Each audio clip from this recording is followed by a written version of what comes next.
Welcome to the Salmon Runs YouTube. Enjoy the video. You start by verifying the exact intercom gear and power. Plug a known good headset and mic into the console, then set channel assignments so you know where Talkback should appear. Once done, arm the Talkback circuit and press the talk button briefly while watching meters.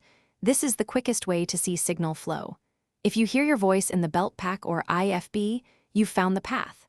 If not, move to trace cables and channel routing in the next steps. You now trace the signal from the mic to the talent earpiece. Start at the console, confirm the Talkback mic is routed to the correct bus and not muted, and check whether Talkback is pre- or post-fader because that changes where you'll hear it. Next, physically follow snakes and patch bays, listening at each junction with headphones.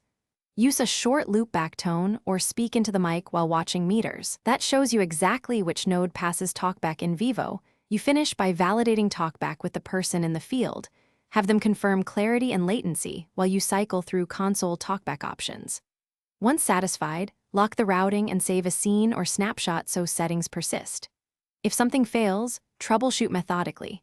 Check phantom power and preamp gain, swap cables, try a different belt pack, and verify the bus assignment. Often a muted bus or wrong pre/post setting is the culprit. Keep calm and isolate one variable. Thanks for watching. Consider subscribing if we helped you.